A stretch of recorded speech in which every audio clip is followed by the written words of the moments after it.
सरकार गौसे आजम इधर इबादत में मसरूफ है कि आपके कानों में किसी के रोने की आवाज आई। रोने की आवाज जब कान में आई तो फिर मेरे अजीजों हाल ये कि सरकार गौसे आजम उस रोने की आवाज को सुनकर बर्दाश्त न कर सके। और रिवायत में आता है वो रोने की आवाज ऐसी, इतने दर्द के साथ रोने वाला रो रहा था, इतने कर्ब के साथ रोने वाला रो रहा था, इस शिद्दत के साथ रोने वाला रो रहा था। बताया गया किताबों में आता है कि उसके रोने की आवाज की वजह से जंगल के जानवरों ने खाना पीना छोड़ दिया था। फरमाया गया जो दरिया में मछलियां थी उन मछलियों के अंडे उस रोने की आवाज और उस कर्ब और उस दर्द की वजह से पिघल कर पानी बन गए थे। इस दर्द से रोने वाले की आवाज आती थी। सरकार गौसे आजम ने अपने मुरीद को बुलाकर फरमाया कि जरा देखो कौन रो रहा है, रोने वाला कौन है। क्योंकि वलियों की शान ये कि ये रोने वालों को हंसाते हैं और कमजोरों का खुद सहारा बन जाते हैं, गरीबों को सीने से लगाते हैं। यही मेरे आका की तालीम है। अजीजा ने गिरामीउल कद्र गौर फरमाइए, सरकार गौसे आजम ने मुरीद को भेजा, जाओ जाकर देखो, जरा देखकर तो आओ कौन रो रहा है, ये रोने वाला कौन है। अल्लाहू अकबर कबीरा। मुरीद आगे बढ़ा, रोने की आवाज जिधर से आ रही है मुरीद उस तरफ को चलता चला गया, चलता चला गया, चलता चला गया। ये देखा इसने कि दरिया के पास से रोने की आवाज आ रही है, दरिया के किनारे से रोने की आवाज आ रही है। मुरीद दरिया के किनारे पे पहुंच गया। मुरीद ने जाकर देखा एक औरत है, एक ज़ईफा है, वो वहां पे दरिया के किनारे पे खड़ी होकर रो रही है। ये खादिम जो आगे गया था इसने जाकर कहा माँ क्यों रो रही है। कहने लगा ए खातून रोने की वजह क्या है, क्या सबब है जो तेरी आंखों में आंसू है। इस दर्द के साथ रो रही है, इस कर्ब के साथ रो रही है कि तेरे रोने की वजह से मेरे शेख का दिल भारी हो गया है, बगदाद वाले पीर का दिल भारी हो गया है। कहने लगे अम्मा रोने की वजह क्या है। कहने लगी क्यों बताऊं तुम्हें, पहले बहुत लोग आए, उनको मैंने बहुत अपना दर्द बताया, बहुत अपना गम सुनाया, मगर कोई कुछ नहीं कर पाया। कहने लगी आज से नहीं पूरे रोते रोते मुझे 12 साल हो गए हैं। सुभान अल्लाह, सुभान अल्लाह। कितने साल? कहती है 12 साल से रो रही हूं। असीरों के मुश्किल कुशाओं से आज़म, फकीरों के हाजत रवाओं से आज़म, फंसा है मुसीबत में बंदा तुम्हारा। बंदा एक माना बंदे का ये बंदगी करने वाला, वो अल्लाह की तरफ निस्बत है, इबादत करने वाला, बंदगी करने। एक बंदे का माना गुलाम है। और ये जो मैं शेर पढ़ रहा हूँ इसमें जो ये लफ्ज इस्तेमाल हुआ है हुजूर गौसे आजम की तरफ मंसूब है गुलामी के तो लिहाज से।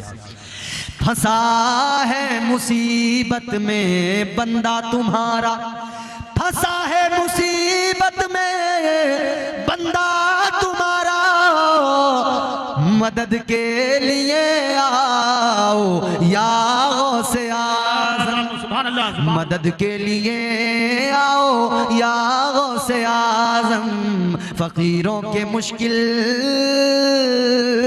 कुशा गौसे आज़म। वो गौसे आज़म। मुरीद कहने लगा, खादिम कहने लगा अम्मा तूने जिसे बताया बताया, 12 साल से भले ही रो रही है, तेरे रोने को देखकर भले ही तेरा कोई काम न कर पाया, तेरे इस दर्द को कोई दूर न कर पाया। कहने लगा मगर सुन ले अम्मा, मैं जिस बारगाह से आया हूं, मैं जिस दर का गुलाम हूं, वो दर इतना आला है, वो जात इतनी आला है अम्मा, वो इतनी बाबरकत जात, वो इतनी आला जात। कहने लगा खादिम, खादिम कहने लगा बैठ जाओ आराम से।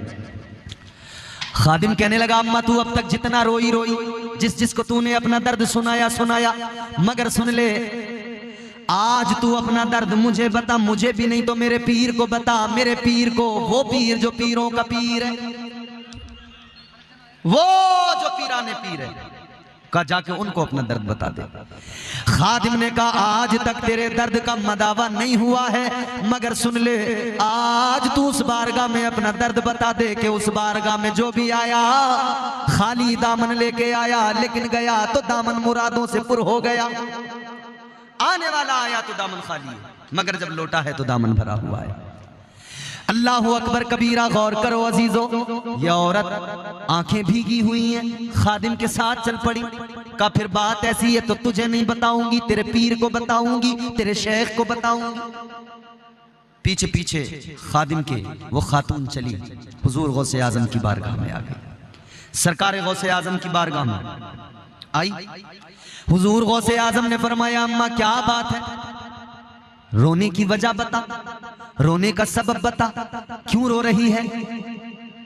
वो कहने लगी, गौसे आजम क्या बताऊं, आज से नहीं 12 साल से रो रही हूं। कब वजह क्या है? कब वजह ये है, ये जो दरिया है, इस दरिया में मेरे बेटे की बारात की कश्ती पूरी की पूरी डूब गई, गर्क हो गई। कहती है बड़ी तमन्नाएं थी, अल्लाह ने एक बेटा दिया था, उसको मैंने दूल्हा बनाया था, उसके सर पे सेहरा सजाया था, उसको रवाना किया था मैंने दूल्हा बनाकर। हजारों आरज़ुएं दिल में थी, दुल्हन आएगी, चांद सा चेहरा मेरे बेटे की दुल्हन का होगा, घर में आएगी, घर में उजाला होगा। कहती है मगर बारात तो चली गई। जब बारात वापस आ रही थी तो मेरा बेटा भी, मेरे बेटे की बीवी दुल्हन भी, दूल्हा दुल्हन तमाम के तमाम बाराती सब के सब दरिया में गर्क हो गए, पूरी कश्ती गर्क हो गई। इतना सुना तो सरकार गौसे आजम ने फरमाया, अम्मा गम न कर, चल जरा मेरे साथ चल। उठे, दरिया के किनारे पे आए, फरमाने लगे, अम्मा बता, इशारा करके बता कौन सी जगह थी जहां तेरे बेटे की कश्ती डूबी, जहां वो बारात की कश्ती डूबी। उस औरत ने इशारा किया कि मैं यहां से मुंतजिर थी, सामने वो कश्ती नजर आ रही थी, वो जगह है, उस जगह पे कश्ती गर्क हुई। इसने इशारा करके बताया।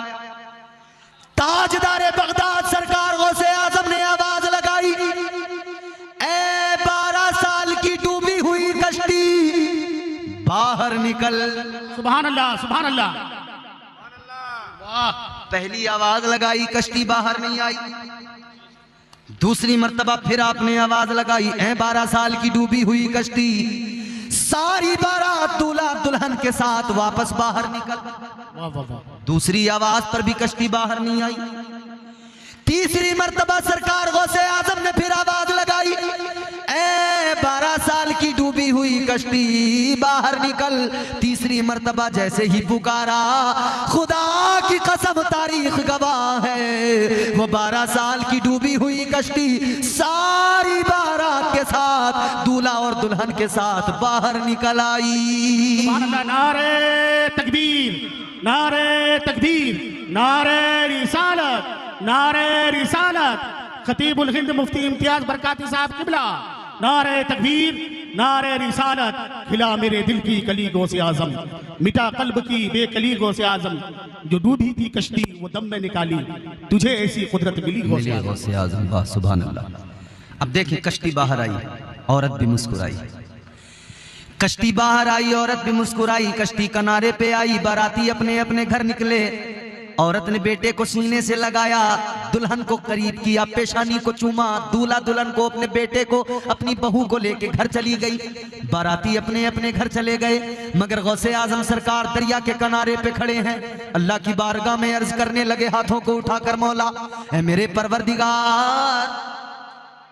अब्दुल कादिर एक मर्तबा कहता था, तेरा करम हो जाता था।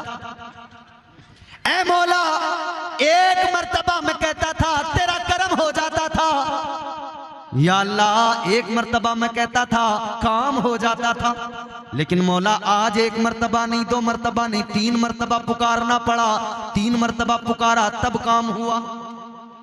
अब आवाज आई, ऐ अब्दुल कादिर जानते हो 12 साल पहले दरिया में कश्ती डूबी थी, जितने बाराती थे इनके जिस्म गोश्त सारा गल सड़ गया था, मछलियों ने इनके जिस्म के गोश्त को खा लिया था।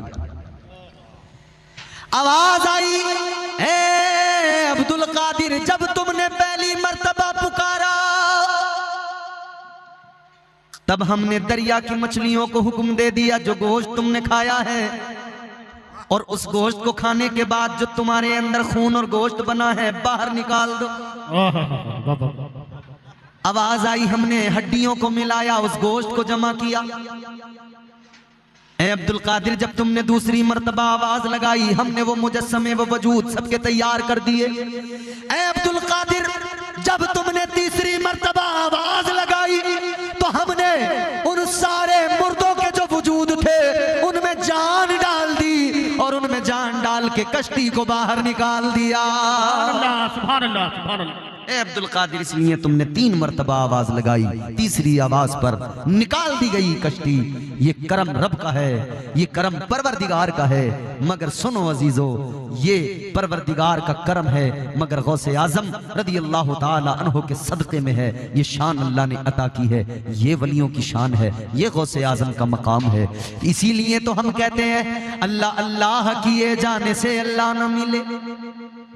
अल्लाह को पाना है ना तो फकत इतनी ही नहीं कि लोग जो आजकल वो तस्बीह पीछे को टांग के एक चलन चला ना, पीछे तस्बीह हाथ में अल्लाह अल्लाह अल्लाह अल्लाह अल्लाह अल्लाह, कभी इस दरवाजे कभी उस दरवाजे आके कहने लगे भाईजान अस्सलाम वालेकुम, अल्लाह अल्लाह अल्लाह। भाईजान हम आपकी मस्जिद में आए हुए हैं, मगरिब के बाद आइए कुछ अल्लाह रसूल की बातें करेंगे। दर दर जाके लोगों को दीन की दावत देने वाला, मगर इतना नहीं समझ सका कि जब तक अकीदा दुरुस्त नहीं है तब तक अमल किस काम का। अमल उस वक्त कामयाब है जबकि अकीदा दुरुस्त हो। तो पहले अमल बेहतर करो, अमल अच्छा हो जाएगा, और अकीदा बेहतर करो, अकीदा अच्छा हो जाएगा। तो अमल भी अल्लाह ताला खुद ब खुद परवरदिगार करम फरमाएगा, अमल भी कबूल करेगा, अमल में अल्लाह खुलूस भी पैदा फरमा देगा। अकीदे भी दुरुस्त करो। और औलिया इकराम के ताल्लुक से ये उर्से हकीमी हलीमी आपने सजाया है, ये वलियों की याद में मंसूब है। तो वलियों से मोहब्बत करते रहें और अल्लाह ताला से दुआ करें कि अल्लाह ताला हमारा खात्मा इसी अकीदे पे फरमाए। यही अकीदा है वाहिद सच्चा अकीदा कि अल्लाह ताला ने, हम वो सुन्नी हैं अल्हम्दुलिल्लाह, हम अंबिया को भी मानते हैं, औलिया को भी मानते हैं, सहाबा को भी मानते हैं। हम हर उसको मानते हैं जिसे मुस्तफ़ा की बारगाह से इज्जतें मिल गई हैं, जिसे मुस्तफ़ा की बारगाह की निस्बत ने चमका दिया है। और मुत्तकी कौन होता है अगर इसको समझना है तो फिर कुरान से समझिए। मुत्तकी किसको कहा जाता है, मुत्तकी का मकाम क्या होता है। अल्लाह ताला ने कुरान मजीद में फरमाया इन्नल्लाह मअल मुत्तकीन। अगले मकाम पे अल्लाह ने फरमाया इन्नल्लाह युहिब्बुल मुत्तकीन। कुरान मजीद में अल्लाह ताला ने ऐलान फरमा दिया मुत्तकी वो जिसके साथ अल्लाह है, मुत्तकी वो जिससे परवरदिगार प्यार फरमाता है, जिससे अल्लाह मोहब्बत फरमाता है। अजीजा ने गिरामीउल कद्र गौर फरमाइए, मुत्तकी का मकाम भी कुरान बयान करता है। और कुरान ने यह भी बता दिया कि अल्लाह ताला ने मुत्तकी परहेजगार लोगों को जन्नत का वारिस बना दिया। और जन्नत भी वो जिसे जन्नतुल फिरदौस कहा जाता है। अजीजो, जन्नतुल फिरदौस क्या है? जन्नतुल फिरदौस किसे कहा जाता है? ताजदारे मदीना वाली कायनात मुस्तफ़ा जाने रहमत आपके मेरे आका, तुम्हारे मेरे आका ने मदीने में ऐलान फरमा दिया। मुस्तफ़ा करीम ने ऐलान किया, आका ने फरमाया ऐ मेरे गुलामों, जब भी अल्लाह की बारगाह में हाथ उठाकर दुआ मांगा करो। ऐ मेरे गुलामों, जब भी परवरदिगार की बारगाह में हाथ उठाकर दुआ मांगा करो। आका ने फरमाया अल्लाह ताला से जन्नत मांगा करो। हुजूर फरमाते हैं जन्नत भी जन्नतुल फिरदौस मांगा करो। सुभान अल्लाह, सुभान अल्लाह। जन्नतुल फिरदौस मांगा करो। जन्नतुल फिरदौस क्या है?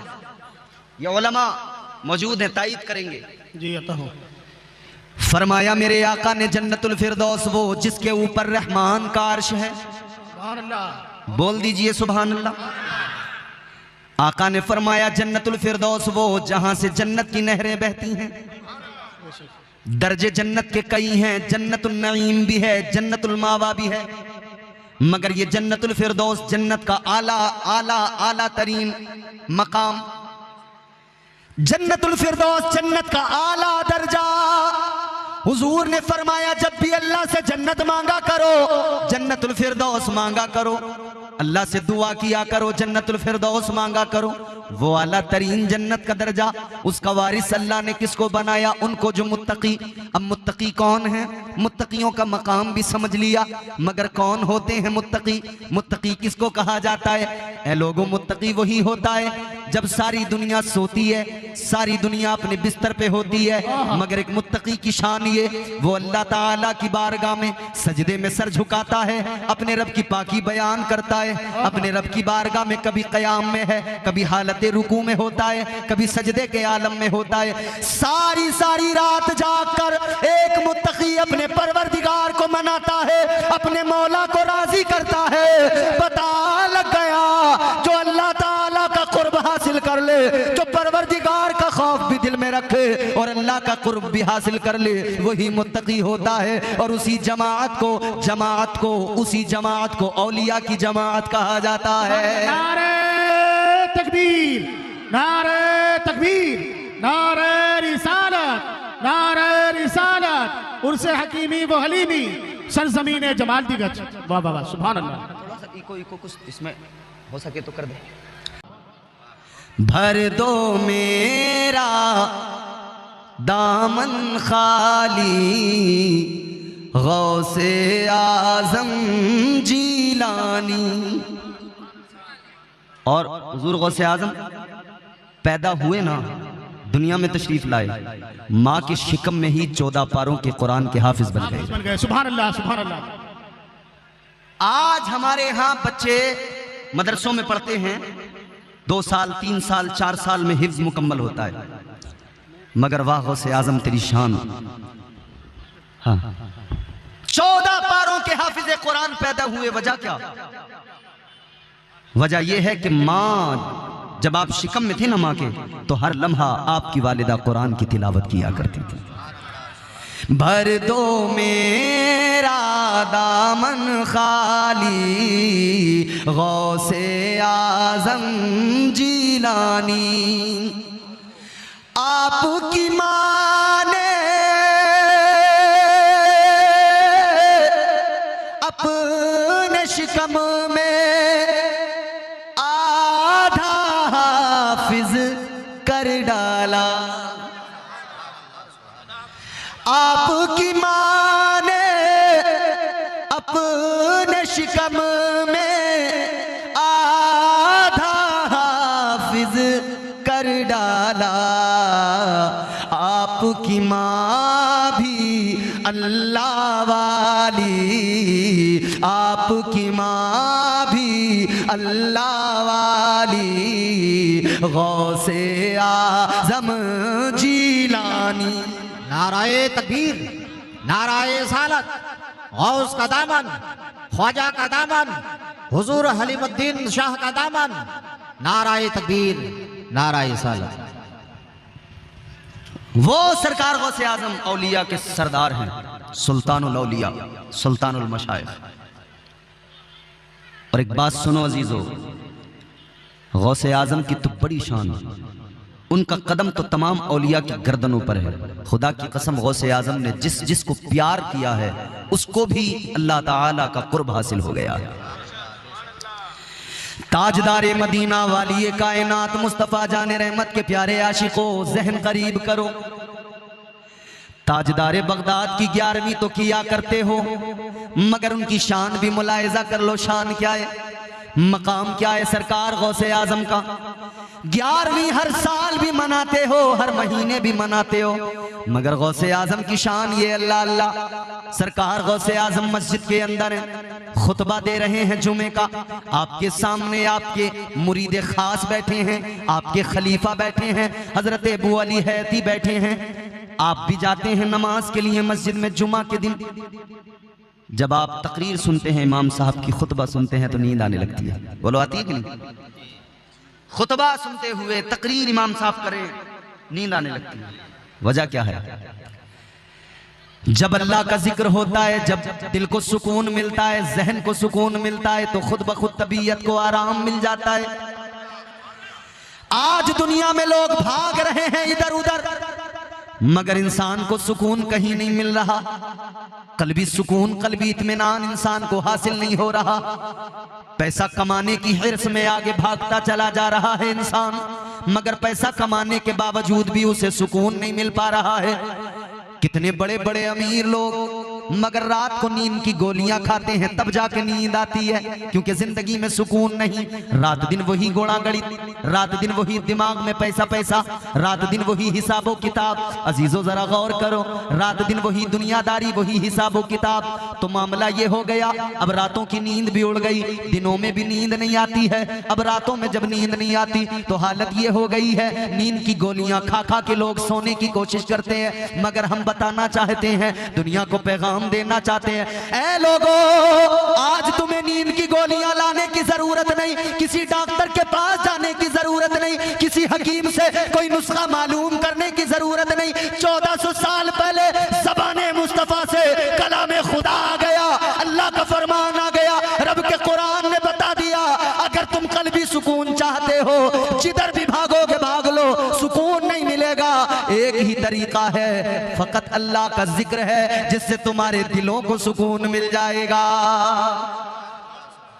परवरदिगार के जिक्र से दिल को सुकून आएगा, दिल को आराम आएगा। अल्लाह का जिक्र वाहिद वो जिक्र है। यही तो वजह है, जब बंदा मस्जिद में जाता है, जब ये मस्जिद में पहुंचता है, अल्लाह का जिक्र करता है, कभी सुबहान अल्लाह कहता है, कभी अल्हम्दुलिल्लाह कहता है, कभी अल्लाहु अकबर कहता है, अल्लाह की पाकी बयान करता है। ये मस्जिद में आने वाला कभी कुरान का पारा हाथ में लेकर पढ़ने लगता है, इसकी जबान पे कुरान की आयतें होती हैं। अल्लाह की कसम, ये इधर कुरान पढ़ता है और अल्लाह के फरिश्ते इसके इर्द गिर्द होते हैं। परवरदिगार के फरिश्ते ये कुरान पढ़ता जाता है, फरिश्ते इसके लिए मगफिरत की दुआ करते जाते हैं। सुकून मिलता है तो नींद आती है, आंख लग जाती है। हजरत इमाम अबू अली हैती मस्जिद में बैठे हैं, सुनो तवज्जो करो। कहां बैठे हैं? अरे बोलो, गूंगे तो नहीं हो आप लोग? गूंगे नहीं हो तो बोलो, कहां जाते हो मस्जिद में? माशाल्लाह, जुमा ना, हफ्ते में एक दिन। हाय अफसोस मेरी कौम, जुमा नहीं। अल्लाह तौफीक दे, गौसे आजम नजरे करम फरमाएं, हम 5 वक्त के नमाजी बन जाएं, 5 वक्त के नमाजी बनो। हजरत इमाम अबू अली हैती मस्जिद के अंदर पहली सफ में बैठे हैं, इधर सरकार गौसे आजम है, खुतबा दे रहे हैं जुमे का। सामने इमाम अबू अली हैती, आंख लग गई, नींद आ गई, जरा सी आंख लगी। अब जुमला सुनना तवज्जो से, ए भैया ग्रीन टी शर्ट वालों बात सुनो मेरी तवज्जो से। आंख लगी, जरा सी नींद आई, और जैसे ही आंख खुली क्या देखा? वलियों का वली, पीराने पीर सरकार गौसे आजम यूं हाथ बांध के अपने मुरीद, अपने खलीफा के सामने खड़े, बादब यूं हाथ बांध के। मुरीद ने पीर को देखा, खलीफा ने शेख को देखा, कहने लगे हुजूर क्या मामला है, आप मेरे सामने इस तरह से बादब खड़े हैं हाथ बांधे हुए। सरकार गौसे आजम ने अब जो जुमला फरमाया, मुस्कुराने लगोगे, खुदा की कसम दिल को लगेगा। सरकार गौसे आजम ने फरमाया, अबू अली है थी, एक बात सच्ची सच्ची बताना, अभी जो नींद आई थी तो क्या देखा था? बोल दो जोर से और जोर से।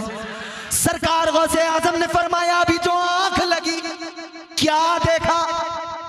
अब मुस्कुरा के कहने लगे, हुजूर अभी जो मेरी आंख लगी तो मैंने ख्वाब देखा, ख्वाब में ताजदारे मदीना इमामुल अंबिया तशरीफ लाए थे।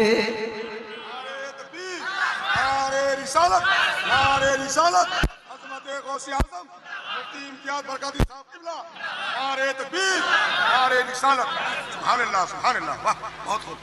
आंख लगी इधर इनकी, कहते हैं हुजूर जैसे ही आंख लगी है, ख्वाब देखा है, आका तशरीफ ले आए, ताजदारे मदीना मेरे ख्वाब में आ गए।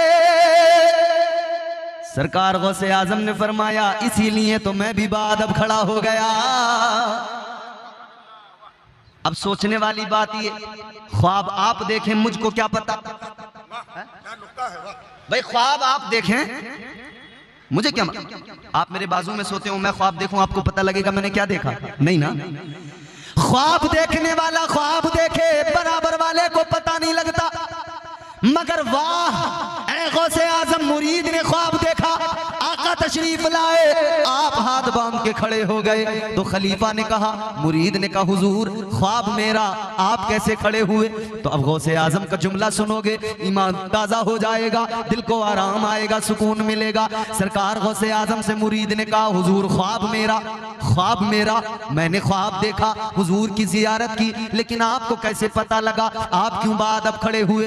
सरकार गौसे आजम ने फरमाया, ऐ मेरे गुलाम, मेरे मुरीद सुन ले, जो तूने ख्वाब में देखा है वो तेरे शेख ने, गौसे आजम ने जागती आंखों से देखा है। सुभान अल्लाह। नाराए तकबीर, नाराए सालत, फैजान औलिया, उर्स हलीमी व हकीमी, सरजमीनी जमाल देगज, नाराए तकबीर, नाराए। ख्वाब में आए सरकारे दो आलम, गौसे आजम जागती आंखों से ख्वाब देख ले, जागती आंखों से मुरीद के ख्वाब का नजारा कर ले। उस जाते वाला का नाम गौसे आजम है, उस हस्ती का नाम गौसे आजम है। फख्र करो अपनी किस्मतों पर, नाज करो अपने मुकद्दर पर। आपको और मुझे गौसे आजम का दामन मिला है, आपको और मुझे गौसे आजम की गुलामी मिली है। अल्लाह अकबर कबीरा। अब जरा मैं आपकी बारगाह में फिर वही बात अर्ज करना चाहता हूँ। अल्लाह ताला ने औलिया को जन्नत का वारिस बनाया है। लोगों, ये तो तमाम औलिया की बात हो गई, ये तो बिलउमूम तमाम औलिया का तस्करा हो गया। जब सारे वली जन्नत के वारिस हैं, तो फिर सोचो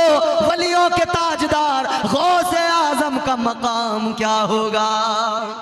सुभान अल्लाह, सुभान ये शान है खिदमत गारों की, ये शान है खिदमत गारों की।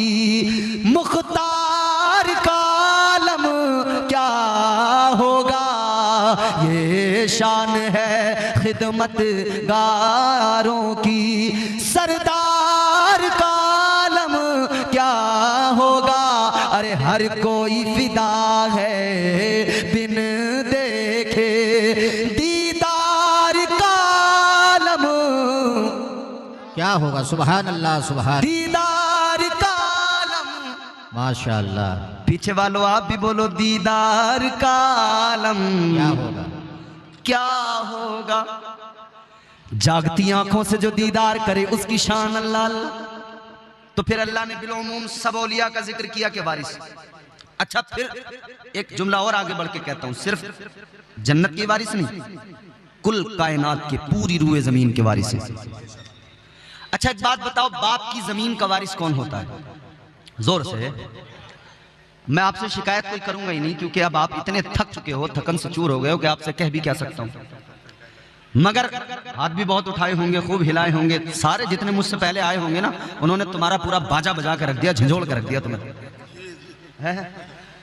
अब और मजीद मैं आप पे जुल्म नहीं करूंगा, वरना मैं कहूं हाथ उठाओ, खुदा फजल फरमाए, डर ये है कि बंदा ना उठ जाए हाथ उठाने के चक्कर में। अजीजो गौर करो, जहन करीब करो। जमीन, पूरी रूए जमीन, इसका भी वारिस अल्लाह ने बनाया। आप कहेंगे कैसे? तो बात कच्ची नहीं, बड़ी पक्की बात है, कुरान से साबित करते हैं। चलो कुरान सुनते हैं, जोर से बोलो सुभान अल्लाह। परवरदिगारे आलम ने कुरान मजीद में ऐलान फरमाया, वलक़द कतबना फ़िज़ ज़बूरि मिन बादिज़ ज़िक्रि अन्नल अर्ज़ यरिथुहा इबादियस सालिहून। सुभान अल्लाह, सुभान अल्लाह। बेशक परवरदिगारे आलम ने फरमाया, कुरान की आयत का मफहूम है, अल्लाह फरमाता है, ये तो जबूर में भी ऐलान कर दिया गया, जबूर में भी लिख दिया गया, बता दिया गया, सारी रूए जमीन के वारिस अल्लाह ताला के वली है। सुभान अल्लाह, बेशक। सारी जमीन के वारिस। अब सवाल ये पैदा होता है, या अल्लाह दुनिया का उसूल और निज़ाम तो ये है, बाप की मिल्कियत बेटे को आती है, बाप की ज़मीन बेटे को मिलती है, बाप के माल का वारिस बेटा होता है, बाप के मकान का वारिस बेटा होता है। लेकिन अजीज़ो अल्लाह की शान क्या, अल्लाह ताला को कोई औलाद नहीं, अल्लाह किसी से पैदा नहीं, उससे कोई पैदा नहीं। हमारा अकीदा है वो भी कुरान ने बयान किया, फरमाया कुरान मजीद है, अल्लाह ताला का कलाम है, कुल हुवल्लाहु अहद अल्लाहु समद लम यलिद वलम यूलद वलम यकुल लहू कुफुवन अहद। अल्लाह का कुरान कहता है लम यलिद वलम यूलद, ना अल्लाह ताला किसी से पैदा, ना अल्लाह की कोई औलाद, ना वो किसी की औलाद। तो मेरे अजीजों, जब अल्लाह की औलाद कोई नहीं तो फिर ये उसूल तो गया कि बाप की मिल्कियत का बेटा वारिस। यहां तो हमारा अकीदा के औलाद, कुछ लोगों ने ऐसा भी अकीदा रखा है, वो कहते हैं हजरत ईसा अलैहिस्सलाम को कि वो अल्लाह के बेटे, माज़अल्लाह। अच्छा, ये अकीदा एक तरफ ईसाइयों का भी है और यही सेम अकीदा दूसरी तरफ यहूदियों का भी है। वो हजरत उज़ैर अलैहिस्सलाम को अल्लाह का बेटा कहते हैं। लेकिन हमारा अकीदा क्या है, अल्लाह एक है। इसको याद रखें, बच्चों को सिखाते रहे, अल्लाह एक है, वो बेऐब है, लारैब है, वो हमारा खुदा, वो परवरदिगार जिसकी शान ये हमने देखा तो नहीं है परवरदिगार को, मगर मानते हैं कि अल्लाह एक है। वजह यह है कि बताने वाले हमारे आका हैं, हमने नहीं देखा लेकिन हुजूर ने देखा है। एक देखने वाले का कहा मान लिया है, बिन देखे हमने तुझको खुदा मान लिया है।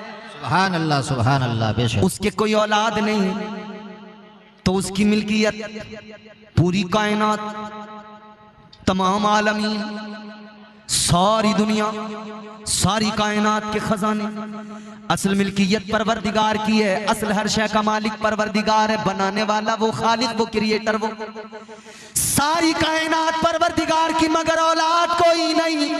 तो अल्लाह ताला ने करम ये फरमाया, अल्लाह ताला ने अपनी सारी मिल्कियत का वारिस अपने महबूब के सदक़े में औलिया को बना दिया है। अल्लाह सुभान अल्लाह। परवरदिगार ने सारे औलिया को अपनी सारी मिल्कियत का मालिक और वारिस बना दिया है।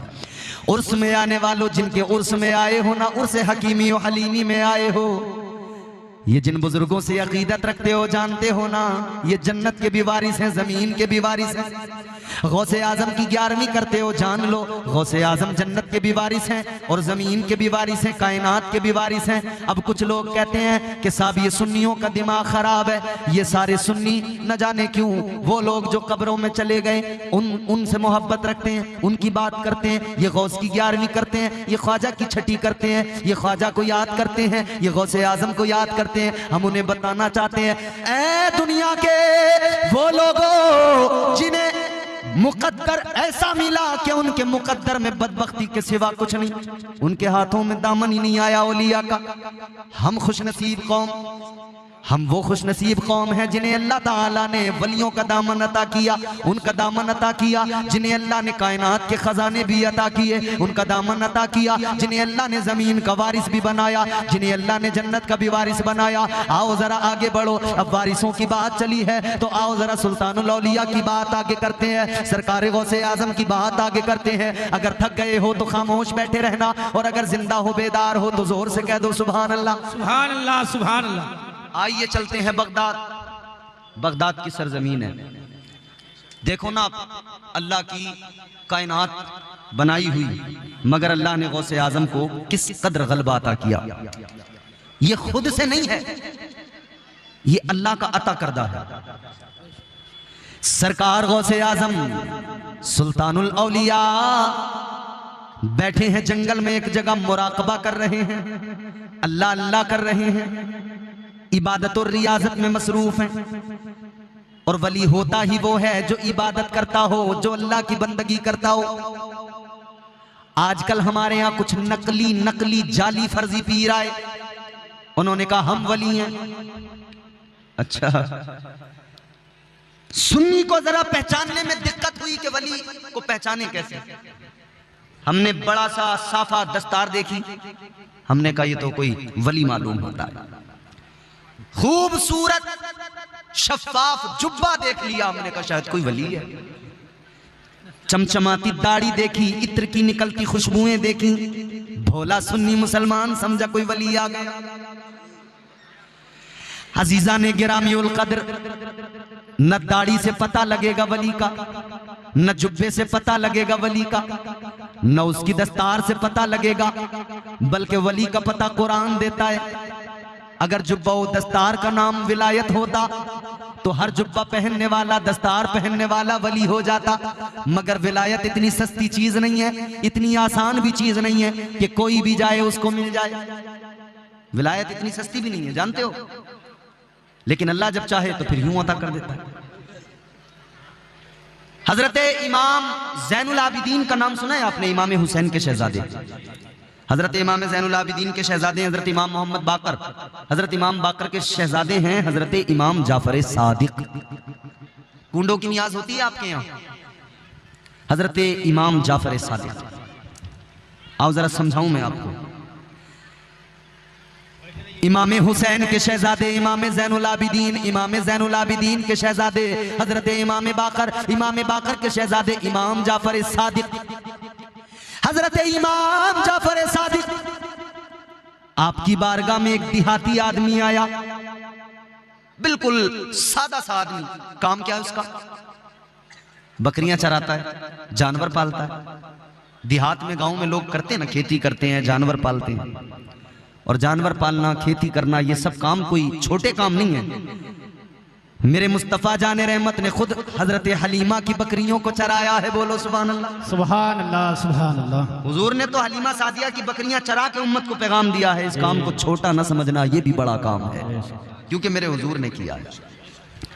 हुजूर आए हैं ना, तो हुजूर की जिंदगी नमूने अमल है हमारे लिए।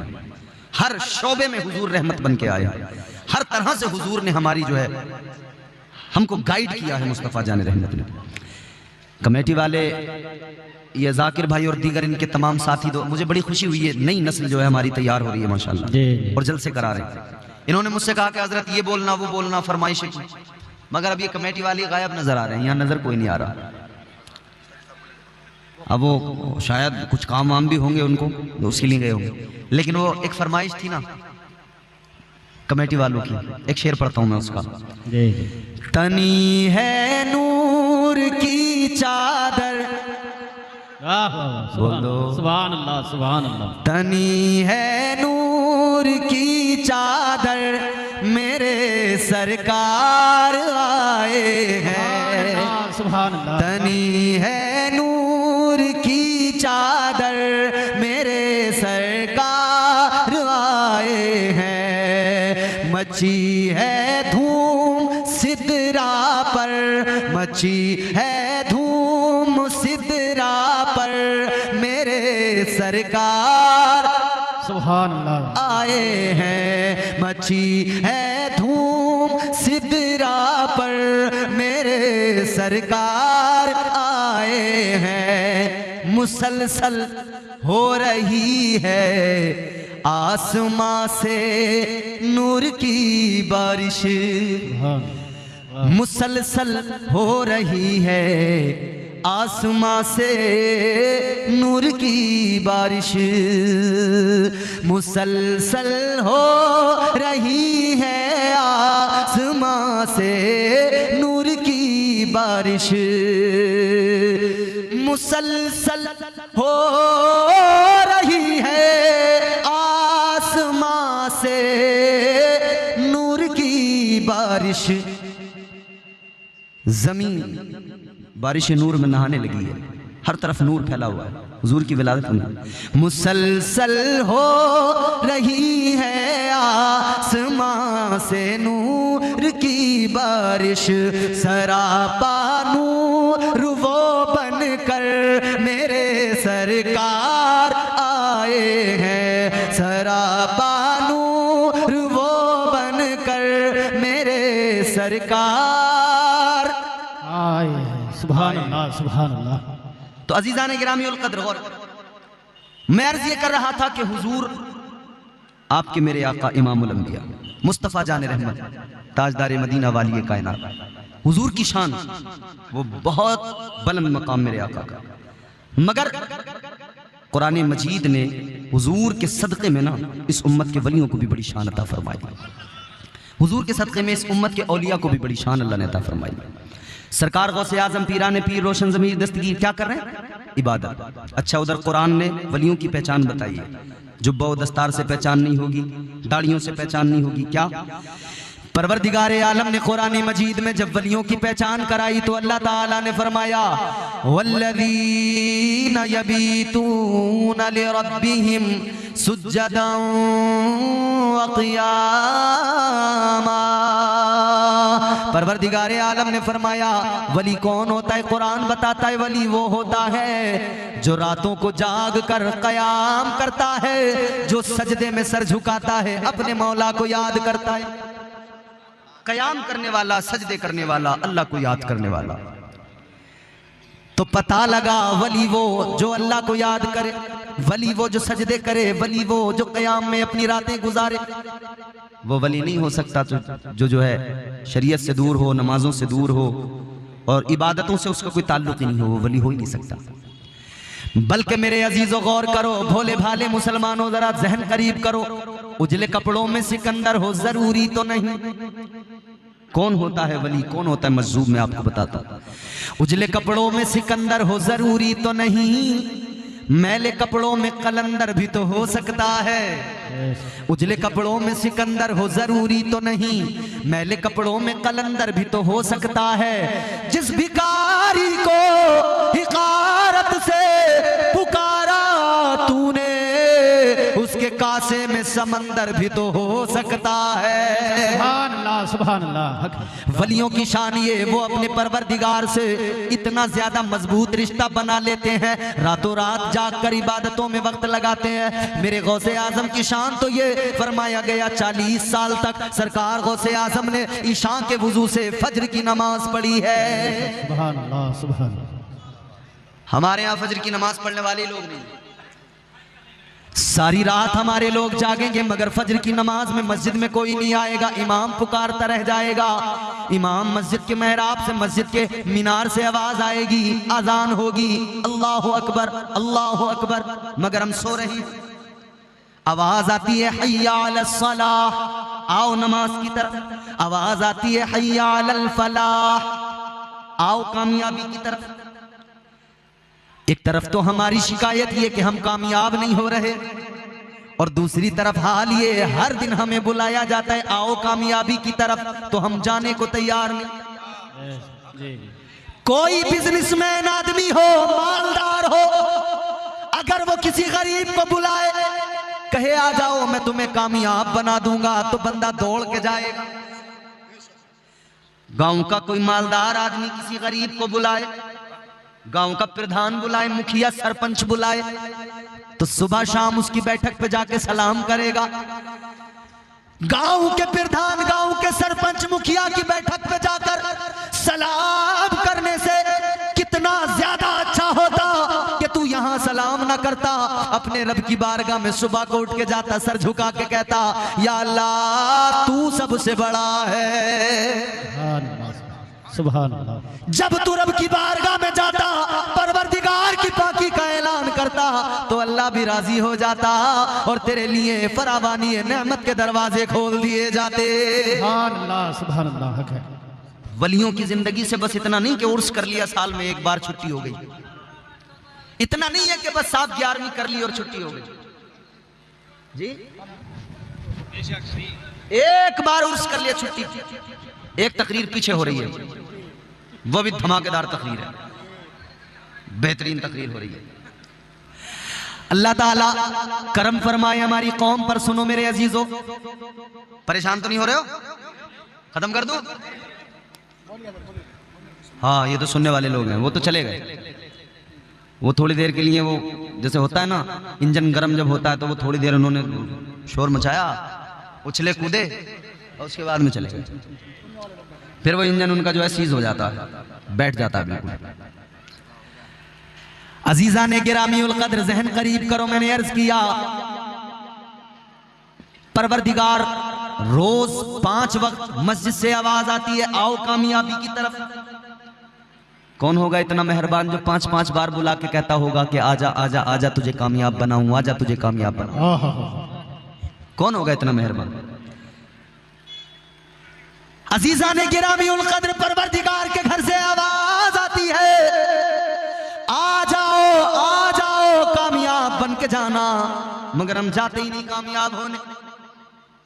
फिर हम कहते हैं हम कामयाब नहीं हो रहे।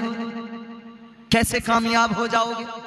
अल्लाह ने कुरान में फरमाया फ़इज़ा क़ुदियतिस सलातु फ़ंतशिरू फ़िल अर्दि वब्तगू मिन फ़ज़लिल्लाह। परवरदिगार ने फरमाया, कुरान का मफ़हूम है आओ नमाज की तरफ, नमाज अदा करो, फिर निकलो जमीन में फैल जाओ, वब्तगू मिन फ़ज़लिल्लाह, अल्लाह का फजल तलाश करो। वाह वाह वाह, सुभान अल्लाह।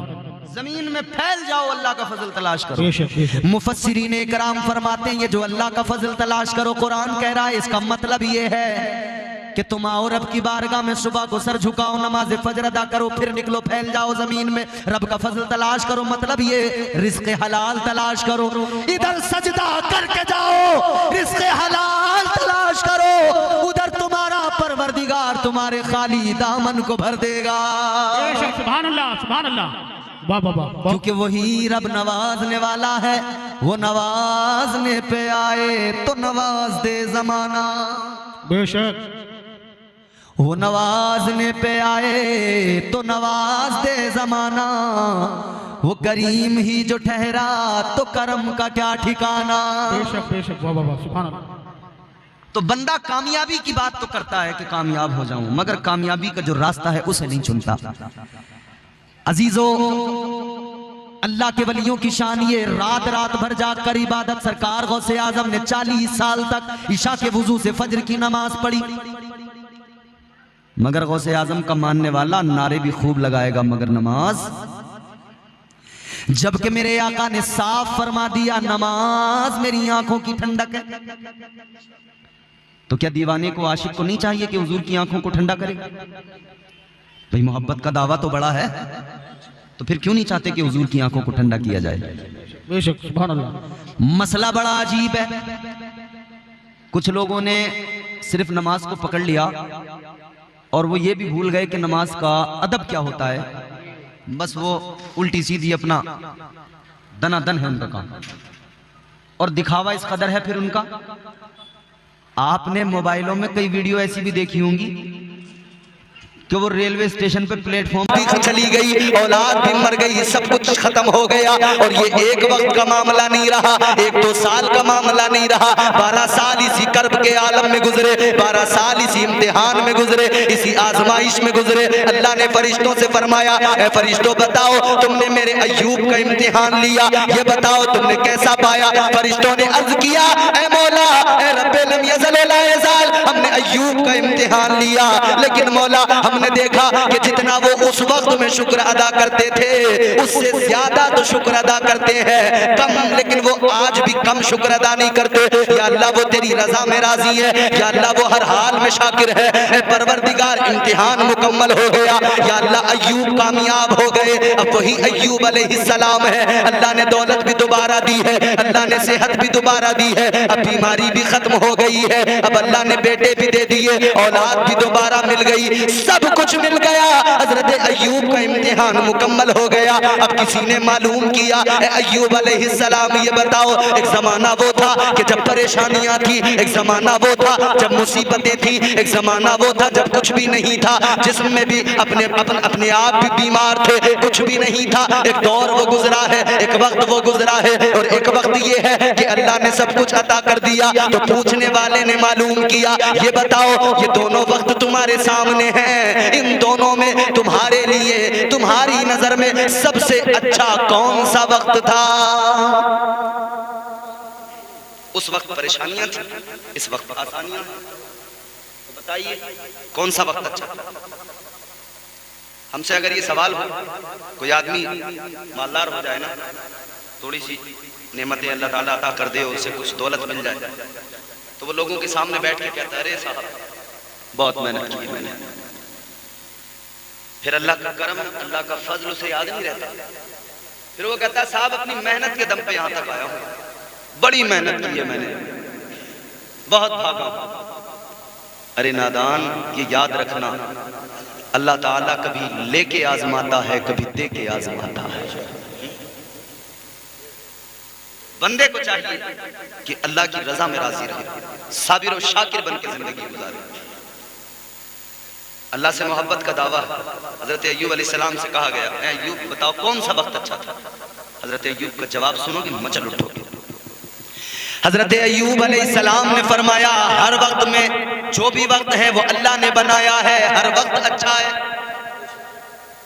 हर वक्त को अल्लाह ने बनाया, हर वक्त अच्छा है। मगर आप फरमाते हैं ये दो दौर जो मेरी जिंदगी के हैं, एक वो दौर जो परेशानियों का दौर है, एक वो दौर है जो आसानियों का दौर है। आप फरमाते हैं यूं तो हर हाल में अल्लाह का शुक्र है, यूं तो हर हाल में अल्लाह तबारक व तआला जिस हाल में रखे हम उस हाल में राजी है, हर वक्त अल्लाह ने बनाया है, यूं तो हर वक्त अच्छा है। मगर हजरत अय्यूब फरमाते हैं कि अगर मुझसे मेरे दिल का हाल मालूम करोगे तो वो जो परेशानियों का वक्त था, वो जो आजमाइश इम्तिहान का वक्त था, आप फरमाते हैं मेरी नजर में वो ज्यादा अच्छा था। तो कहा गया भाई वो कैसे अच्छा था? उसमें तो बड़ी परेशानियां। फरमाने लगे हाँ परेशानियां तो थी, बीमार भी था मैं, मगर अच्छा इसलिए था। आप फरमाने लगे जब मैं बीमार था, जब मैं इम्तिहान में था, जब मैं आजमाइश में था, कोई मेरा हाल पूछने वाला नहीं था, कोई मेरे करीब आने वाला नहीं था। उस वक्त में जब मैं बीमार था लोग मुझसे दूर जाते थे, मगर वो वक्त इसलिए अच्छा था कि उस वक्त में हर दिन मेरा खुदा, मेरा परवरदिगार मुझसे मेरा हाल मालूम किया करता था। अल्लाह हर दिन मुझसे कहता था अय्यूब ये बता तेरा क्या हाल है। कहते वो मेरा रब मेरा हर दिन हाल मालूम करता था। फरमाते हैं कि जब मेरा रब मेरा हाल मालूम करता था ना, आप फरमाते हैं 24 घंटे रात और दिन के होते हैं, फरमाते हैं 12 घंटे मेरे उस मस्ती में गुजर जाते थे, उस मस्ती के आलम में 12 घंटे गुजर जाते थे कि मेरे रब ने मुझे याद किया है। वो खुदा जो सुपर पावर है, वो खुदा जिसकी शान है इन्नल्लाह अला कुल्ली शैइन कदीर, वो परवरदिगार, वो खालिक़े कायनात, वो खुदा, वो मुझ जैसे का मेरा हाल मालूम कर रहा है, वो मुझे इतनी इज्जत दे रहा है कि मेरी हर दिन खबर ले रहा है, मेरा हाल मालूम कर रहा है। आप फरमाते हैं ये जो इश्क का खुमार था, ये जो इश्क की मस्ती थी, हर दिन अल्लाह जब मालूम करता था 12 घंटे मेरे उसी मस्ती के आलम में गुजर जाते थे, उसी मस्ती में 12 घंटे का वक्त गुजर जाता था। आप फरमाने लगे 12 घंटे उस मस्ती में गुजरते थे और बाकी के जो 12 घंटे थे वो उस इंतजार में गुजरते थे कि अब 12 घंटे गुजरने के बाद में मेरा अल्लाह मुझसे दोबारा मेरा हाल मालूम करेगा। 12 घंटे मस्ती में कि अल्लाह ने हाल मालूम किया, 12 घंटे फिर इस इंतजार में कि मेरा रब मेरा हाल मालूम करेगा। ये इश्क है मेरे भाई, इस इश्क में इम्तिहान होते हैं, ये अल्लाह की मोहब्बत है। इस दौर में ये भी एक इम्तिहान से कम नहीं कि किसी के यहाँ शादी हो और फिर वो नाच गाने से अपने आप को रोक ले, ये भी एक आजमाइश है। वरना हमने देखा है बड़े बड़े अच्छे लोग, ऐसा मौका जब आता है ना तो बड़े बड़े अच्छे लोगों के घरों में हमने देखा जो बड़ी दीनदारी की दुहाई देते थे, अगर बज़ाहिर खुल के ना कर सके तो अंदर अंदर ही काम कर लिया। माहौल आया है या अल्लाह ये तूने अता किया, खुशियां तू देता है या अल्लाह, जो कुछ भी मिलता है तेरी बारगाह से मिलता है। तो या अल्लाह हम भी तेरा शुक्र अदा करते हुए इस खुशी के मौके पर तुझे याद करेंगे, तेरे प्यारे महबूब को याद करेंगे, तेरे महबूब का जिक्र करेंगे। अल्लाह की कसम इधर ये जिक्र की महफिल सजा के बैठते हैं, उधर अल्लाह भी राजी हो जाता है। अल्लाह फरिश्तों से फरमाता है मेरे फरिश्तों गवाह हो जाओ, जब सारा जमाना नाच रहा है, जब सारा जमाना मेरे फरामीन के खिलाफ जा रहा है, तब ऐसे माहौल माहौल में ये मेरा बंदा मेरा जिक्र कर रहा है, मेरे बंदे ने मेरे जिक्र की महफिल सजाई है। फरिश्तों गवाह हो जाओ, ये बंदा मेरा इम्तिहान में कामयाब हो गया है। अल्लाह तबारक व तआला इतना खुश होता है कि उस घर में अल्लाह अपनी रहमतों का नुज़ूल फरमा देता है। तो ये इश्क है मेरे अजीज, ये अल्लाह की मोहब्बत है। अल्लाह ताला ने ये खुशी का मौका अता फरमाया तो शादी के मौके पर इन्होंने महफिल का एहतमाम कर लिया। अल्लाह रसूल के ज़िक्र। शादियां हमारे यहाँ होती हैं, मगर चूंकि हम जिस मुल्क में रहते हैं उस मुल्क की तहजीब, उस मुल्क की जो रिवायतें हैं उनका असर हमारे मुआशरे पर रहता है। और ऐसे मौकों पर हम अपनी शरीयत को नजरअंदाज करके अपनी रिवायतों का बड़ा लिहाज करते हैं, रिवायतों का बड़ा ख्याल करते हैं। हम शादी करते वक्त में ये नहीं सोचते कि हुजूर ने शादियां किस तरह से करने का हुक्म दिया है। हम जब शादियां करते हैं तो ये नहीं सोचते कि ये भी एक आजमाइश है, अगर हम शादी हुजूर के तरीके के मुताबिक करें तो अल्लाह और उसका रसूल दोनों राजी हो जाएंगे। आज हमारे यहाँ शादियों में नाच गाना खुराफात, दुनिया भर की खुराफात, बेहुदा रस्में हमारे घरों के अंदर पाई जाती है। न जाने कितनी बेहुदा रस्में हमारे घरों के अंदर पाई जाती है। अल्लाह अकबर कबीरा। और ऐसा मौका जब आता है तो हमने मर्दों को देखा है कि जो मर्द अपने घरों का माहौल बेहतर कर सकते हैं वो बिल्कुल खामोश हो जाते हैं। वो कहते हैं ये औरतें ज्यादा जानती हैं, ये जैसा बता दे वैसा कर लो, इन औरतों को ज्यादा पता है, ये जैसा कहते वैसा कर लो। तारीख शादी की रखेंगे, औरतें बता देंगी 3 चांद की तारीख रखी जाएगी, ये कहेंगे हाँ बिल्कुल 3 की रखी जाएगी। अरे शरीयत ने तो ऐसा नहीं कहा कि 3 चांद से पहले शादी की तो क्या शादी नहीं होगी? क्या 3 चांद से पहले निकाह किया तो क्या वो निकाह शरीयत में माना नहीं जाएगा? यकीनन माना जाएगा, यकीनन उस निकाह की अहमियत है। अभी 2 दिन पहले मेरे पास में फोन आया, फोन करने वाले ने मुझसे कहा मौलाना जरा इतना बताओ, 1 चांद में क्या रिश्ता करके शादी भी कर सकते हैं, निकाह की तारीख भी रख सकते हैं? मैंने कहा दिक्कत क्या है? कहने लगा औरतें कहती हैं 3 चांद हो तब शादी की तारीख रखी जाए, निकाह की तारीख रखी जाए। पहले जब रिश्ता हो जाए तो बीच में 3 चांद का गैप रखकर फिर शादी करें। मैंने कहा एक बात बताओ, जो बच्चे लेकर निकल जाते हैं वो 3 चांद देखते हैं? बोलो, वो तो चांद भी पूरा नहीं होता, 2 ही दिन में काम खत्म हो जाता। कभी कभी तो 2 ही घंटे लगते हैं पूरा काम खत्म। निकाह से लेकर बारात तक, वलीमे तक सब कुछ 2 घंटे के अंदर हो जाता। वहां क्यों नहीं लाती 3 चांद? शाबान का महीना आया, घर के बड़े बेटे की अगर शादी होनी है तो कहती हैं कि इसमें नहीं करेंगे, जलता फुलता चांद है। जेठ के महीने में बड़े बेटे का नहीं करेंगे, जेठ में जेठे का नहीं करते हैं। नहीं खुराफात। इस्लाम ने ऐसी कोई तुम्हें तालीम नहीं दी है, इस्लाम ने ऐसा कोई तरीका नहीं दिया है जो मशक्कत में डाल दे, जो परेशानी में डाल दे। इस्लाम की तालीम तो ये है, तुम्हारे मेरे नबी सारी कायनात के नबी वाली ये कौन है? ताजदार मदीना सल्लल्लाहु ताला अलैहि वसल्लम ने फरमाया निकाह को आसान कर दो, जिना को मुश्किल कर दो। लोगों आका ने फरमाया निकाह को आसान बनाओ, आसान कर दो, इतना आसान कर दो, इतना आसान कर दो कि किसी बाप की बेटी जवान हो तो उसे दुख ना हो, उसका चेहरा ना बिगड़ जाए, उसके चेहरे पे मायूसी नजर ना आए, उसके चेहरे पे गम नजर ना आए, तो इस फिक्र में न लग जाए कि बेटी जवान हो रही है, कैसे इसका निकाह करूंगा, कैसे इसके हाथ पीले करूंगा, कैसे इसकी शादी करूंगा। वो जवानी में बूढ़ा हो जाता है, वो जवानी में कमजोर हो जाता है, खाता तो है मगर खाना नहीं लगता है, वो इसी फिक्र में लगा रहता है कि या अल्लाह कैसे होगा, हर दिन महंगाई का आ रहा है, हर दिन महंगा होता जा रहा है निकाह। वो सोचता है मौला कैसे इंतजाम होंगे। ऐ मेरे अजीजों, तुम्हारे मेरे नबी ने फरमाया शादियां आसान करो, निकाह को आसान कर दो, जिना को मुश्किल कर दो। जब निकाह को आसान करोगे तो जिना खुद ब खुद मुश्किल हो जाएगा, मगर हमने उल्टा कर दिया, निकाह को मुश्किल बना दिया।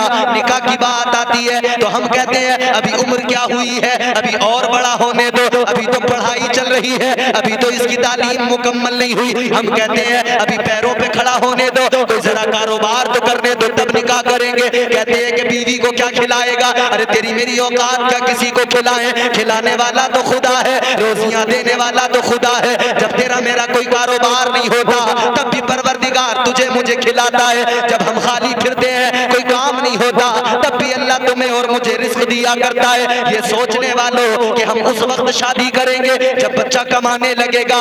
मुझे ईमानदारी से बताओ, जो इस फिक्र में लगे रहते हैं सरकारी नौकरी मिल जाए तब बच्चे की शादी करेंगे, वो बच्चा सरकारी नौकरी के चक्कर में फिर वो इंतजार में लगा रहता है कब नौकरी लगेगी। वो इंतजार में लगा रहता है कब मैं पैसा कमा के कारोबार अच्छा करूंगा, कब मेरी शादी होगी। जब शादी वक्त पे नहीं होती तो नौजवान बुराई की तरफ जाने लगता है, नौजवान गुनाह की तरफ जाने लगता है, नौजवान जिना के अड्डे पे पहुंच जाता है। किसने पहुंचाया? आपने, मैंने पहुंचाया, इस मुआशरे ने पहुंचाया। अगर एक नौजवान गुनाह के अड्डे पे पहुंचा कोई और जिम्मेदार नहीं है, हम और आप जिम्मेदार हैं। इसलिए कि आका ने फरमाया निकाह को आसान करो, जिना मुश्किल हो जाएगा। हमने निकाह को मुश्किल कर दिया तो जिना खुद ब खुद आसान बनने लगा। मेरे अजीजों गौर करना, एक बात बड़ी कड़वी है, बुरी भी लग सकती है, एक बात बड़ी तल्ख है, सुन लेना। वो तल्ख बात ये है, आका ने फरमाया निकाह को आसान करो, जिना को मुश्किल करो, मगर हमने बिल्कुल उल्टा किया, निकाह को मुश्किल कर दिया, जिना को आसान कर दिया। अगर कोई निकाह करना चाहे तो वो निकाह करने वाला 10 लाख का इंतजाम करता है, और कोई जिना करना चाहे तो तुम भी जानते हो कितना सस्ता कर दिया। क्यों ये मुआशरे में खराब है? क्यों नहीं नस्ल तबाह होने लगी? क्योंकि वक्त में हमने उनकी शादियां नहीं की। हम सोचने लगे कि हम पहले इन्हें कारोबार से लगा दें, पहले इनका कारोबार हो जाए, पैरों पे खड़े हो जाए, बच्चों को अपने क्या खिलाएंगे। किसी की कोई औकात नहीं। जब अल्लाह ताला तुम्हारी जिंदगी में किसी को शामिल करता है ना, तो उसका रिस्क भी उसके साथ ही तुम्हारी जिंदगी में आता है।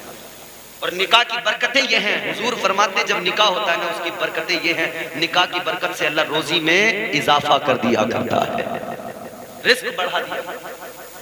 हम कह रहे हैं क्या खिलाएगा? तो पहली चीज तो ये कि हमारे यहाँ शादियों में खुराफात इस कदर हो गई बहुत ज्यादा। तो जब खुराफात पे हमारा पूरा फोकस हो गया तो हमने शरीयत मुस्तफ़ा को एक तरफ छोड़ दिया, शरीयत मुस्तफ़ा को नजरअंदाज करने लगे। आओ शरीयत देखो हुजूर की क्या क्या थी। रिश्ता करने वाले आज जब रिश्ता करने जाते हैं ना अपने बच्चों का, अगर कोई अपनी बेटी के लिए रिश्ता तलाश करता तो वो भी ये चाहता कि मुझे कोई इलाके का सबसे बड़ा अमीर मिल जाए। बेटी का रिश्ता करने चला है मगर वो भी जज की तलाश में निकला है, वकील की तलाश में निकला है, टीचर की तलाश में निकला है। और फिर जब जज वकील ढूंढता है तो फिर उसकी हैसियत के बराबर फिर उसको जो है करना भी पड़ता है, और फिर करता है तो रोता है, कहता जी क्या करूं, फिर मजलूम बन जाता है।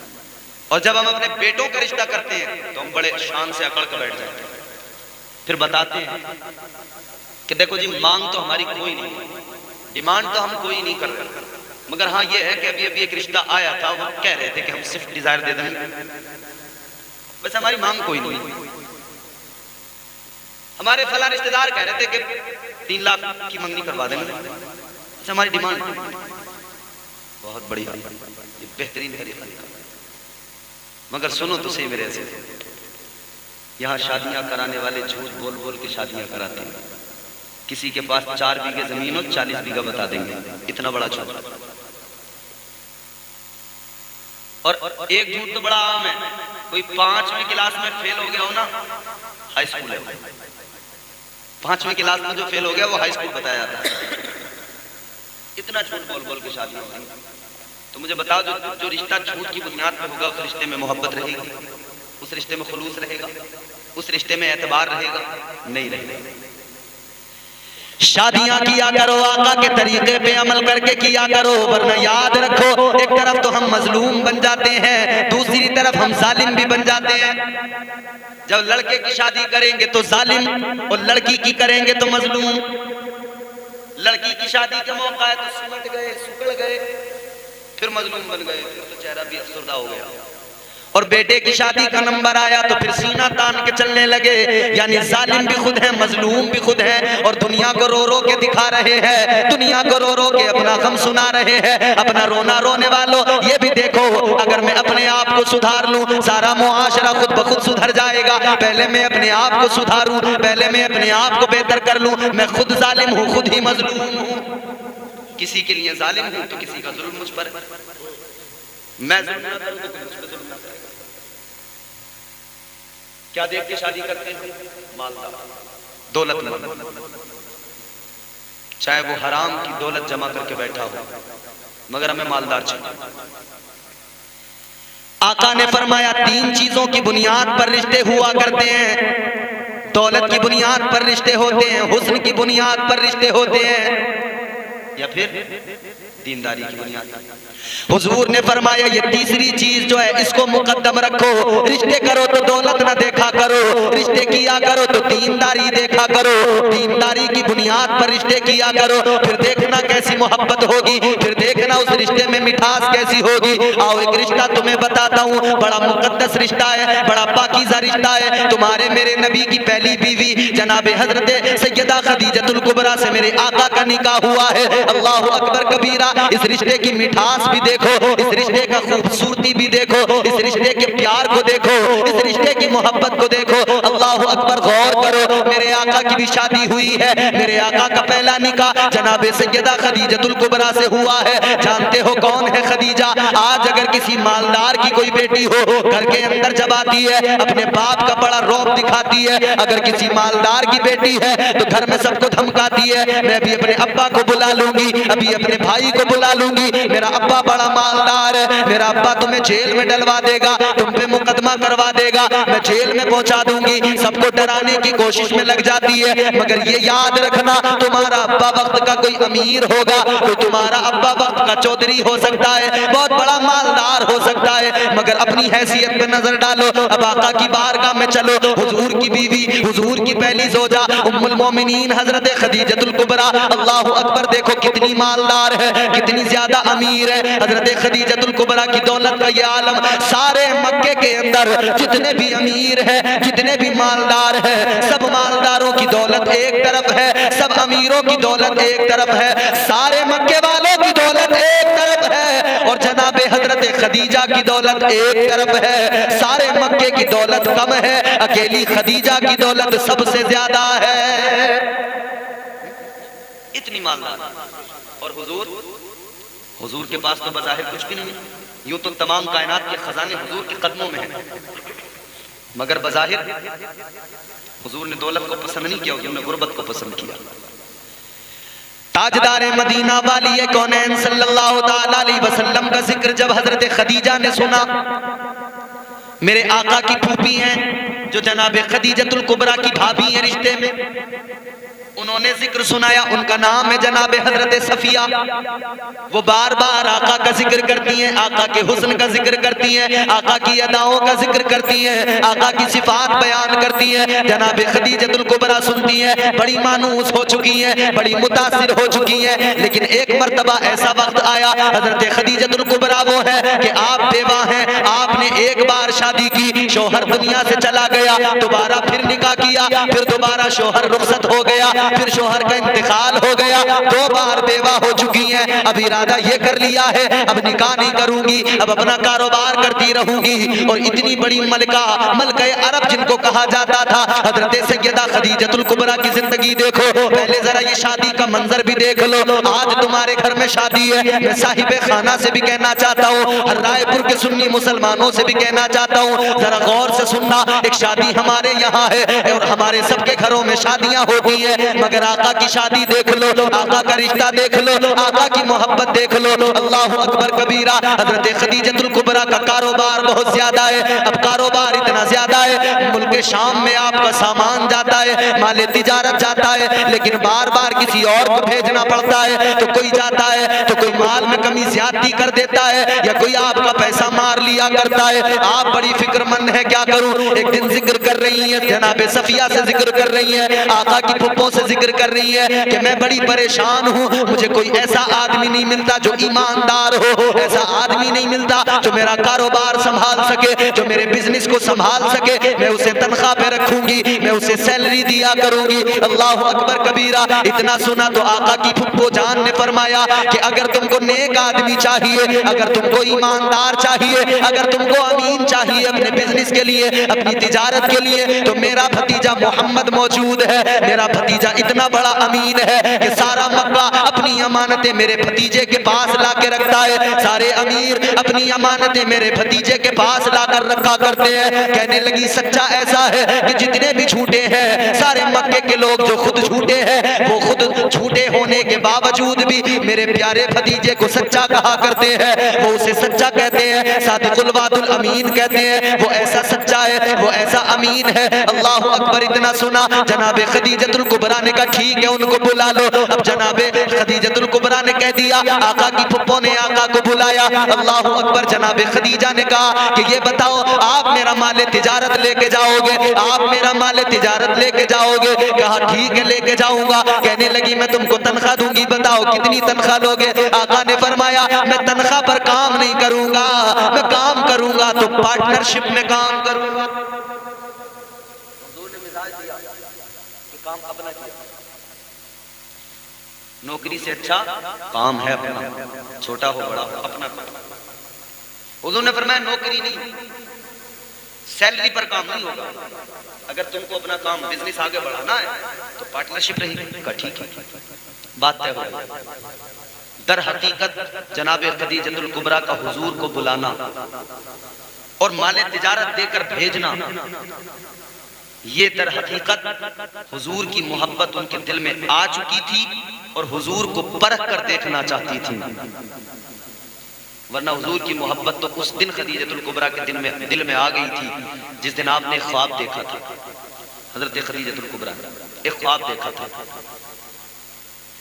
जनाबे हजरत खदीजतुल कुबरा ने ख्वाब देखा तो रात में अचानक उठी, बेदार हुई और उठकर फौरन पहुंच गई नौफल बिन वर्का बिन नौफल के यहाँ पर। वो उस वक्त के बड़े आलिम थे, आसमानी किताबों का मुताला करते थे। वर्का बिन नौफल के पास पहुंच गई, जाकर कहने लगी ऐ मेरे भाई मैंने ख्वाब देखा है। कहने लगे क्या ख्वाब देखा है? कहने लगी मैंने ख्वाब ये देखा है, मैं सोई हुई हूँ, मैंने ख्वाब देखा आसमान का सूरज मेरी आगोश में आ गया और उस सूरज की रोशनी से मशरिक भी रोशन हो गया, मगरिब भी रोशन हो गया।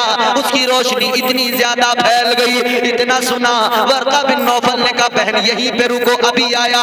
अंदर गए, किताबों के बरक पलटने लगे, आसमानी किताबों के बरक पलटने लगे और जब अंदर से वापस आए, आने के बाद में कहने लगे ए बहन खदीजा सुनो, ये जो तुमने ख्वाब देखा है बड़ा प्यारा ख्वाब देखा है। कहने लगी ताबीर बताओ। वर्का बिन नौफल ने कहा था ताबीर इसकी ये है कि जो तुमने ख्वाब देखा है, ये जो आसमान का सूरज तुम्हारी आगोश में आया, दर हकीकत इसकी ताबीर ये है यही मक्का होगा। इसी मक्का की सरजमीन पर नबूवत का सूरज तुलू होगा। नबूवत का सूरज जब चमकेगा तो वो सूरज नबूवत का तुम्हारी आगोश में आएगा, आगोश तुम्हारी होगी, तुम्हारी आगोश के अंदर नबूवत का सूरज आएगा और उस सूरज की रोशनी से मशरिक व मगरिब रोशन हो जाएंगे। अल्लाह अकबर। इतना सुना जनाबे खदीजतुल कुबरा उस दिन सुना है, उसी दिन आका की मोहब्बत खदीजतुल कुबरा के दिल में आ गई थी। उसी दिन उन्हें पता लग गया था कि अल्लाह का आखिरी रसूल मेरी आगोश में जरूर आएगा। उसी दिन पता लग गया। हजरत खदीजतुल कुबरा ने माल तिजारत दिया, आका को भेजा और एक अपना गुलाम भी साथ भेजा का इन पर नजर रखना, देखते रहना। गुलाम साथ साथ गया, आका गए माल तिजारत लेकर। तिजारत हुई शाम के अंदर। जब दुकान लगाई गई ना, तुम लोग अपनी मंडियों में दुकानें लगाते हो ना, ले जाते हो। जब मटर लेके जाते हो, गाड़ी खड़ी हो जाती है मंडी में, तो व्यापारी आते हैं, देखते हैं मटर किसकी अच्छी है, जिसकी अच्छी है उसकी पहले बिक जाती है। जिसका रेट अच्छा हो, सस्ता हो, माल अच्छा हो, उसका नंबर पहले, वो जल्दी बेच के अपने घर आता। हुजूर जब पहुंचे हैं शाम के बाजार में और जब माल तिजारत रखा गया है ना, जब गुलाम ने दुकान लगाई है, सामान रखा है, तो इसने देखा अभी दुकान लगी नहीं कि ग्राहक पहले आने लगे। अभी सामान लगा ही रहे हैं, लगा नहीं है, खरीदार पहले आ गए। और जो आता है वो मालूम करता है इसकी कीमत, इधर ये कीमत बताता है, वो कम ज्यादा करता ही नहीं है, पूरी कीमत देता, सामान लेके जाता नहीं, रुकता है, ठहरता है। एक के बाद एक, एक के बाद एक, एक के बाद एक, लाइन लगती गई, लाइन लगती गई। बाजार के और दुकानदार परेशान है कि आखिर आज ऐसा क्या हुआ, हमारी दुकानों पे कोई आने को तैयार नहीं, और अभी वो दुकान भी नहीं लगा पाए कि उनकी दुकान पर लाइन लग गई है खरीदने वालों की। अब ये गुलाम सोच रहा था कि मैं शायद बहुत बड़ा कोई ताजिर बन गया, मुझे कोई तिजारत करने का अच्छा हुनर मुझे आ गया, ये वजह है कितने लोग हैं। उसने कहा क्या बात, आज हमारी दुकान पे इतने खरीदार हैं, इतने खरीदार हैं, हमारा सामान या तो ज्यादा अच्छा है या फिर हमारा तरीक़ेकार ज्यादा अच्छा है, बेचने का अंदाज ज्यादा अच्छा है। वो खरीदारों की लाइन लगी हुई है, इसने कहा, गुलाम कहने लगा या तो सामान अच्छा या फिर मेरा बेचने का तरीक़ेकार अच्छा। तो खरीदारों की लाइन से जवाब आया, खरीदारों ने कहा था ओ गुलाम सुन ले, तेरा सामान कौन देखता है, तेरा सामान नहीं देख रहे हैं हम, तेरा सामान तेरे किसी इसलिए नहीं खरीद रहे कि तू कोई बहुत अच्छा ताजिर है, तेरी तिजारत का कोई तुझे फन आता इसलिए नहीं खरीद रहे। कहने लगे आज जो तू दुकान लगा रहा है, आज जो तू अपने साथ जिसे लेके आया है, हम सब तेरा सामान नहीं देख रहे हैं, सामान खरीदना बहाना है, दर हकीकत हमें तो इनके चेहरे को देखना है और दीदार करना है, इनके चेहरे की तजल्लियों को देखना है, इनके चेहरे के हुस्न को देखना है, इनकी पेशानी के नूर को देखना है, इसलिए सामान तो हम बहाना है, ये खरीदारी बहाना है, हम तिजारत के लिए नहीं आए, हम तो मुस्तफा की जियारत के लिए आए हैं। आज तिजारत नहीं हो रही है, तिजारत होती तो फिर सौदा होता, फिर कहते कम ज्यादा करते, लेकिन अब तिजारत नहीं हो रही है, अब तो जियारत है। जब काफिला वापस आया ना, बड़ा फायदा हुआ इस बार, वापस आए, जनाबे खदीजतुल कुबरा ने गुलाम को बुलाया और पूछा उससे अलग में कि बता तूने इन्हें कैसा पाया। गुलाम ने आकर कहा ऐसे यदा खदीजतुल कुबरा सुनो, मैंने देखा है जब रास्ते में हम जा रहे हैं, आसमान का सूरज भरपूर शबाब पे था, धूप चिलचिला रही थी। कहने लगा मैंने देखा सारे के सारे धूप में सफर कर रहे थे, मगर जिस सवारी पे ये सवार थे, इनके सर के ऊपर बादल ने साया कर लिया था। कहने लगा इनके सर पे तो बादल ने साया था। रास्ते में एक राहिब का वाकया पेश आया था, वो भी बता दिया। जब सारे मामलात बताए, सैयदा खदीजतुल कुबरा के दिल में मोहब्बत तो पहले से मौजूद थी, अब मुकम्मल इरादा भी हो गया, अब रिश्ते का पैगाम भेज दिया कि मैं निकाह करना चाहती हूँ। आका की बारगाह में पैगाम निकाह आ गया, रिश्ते का पैगाम आ गया।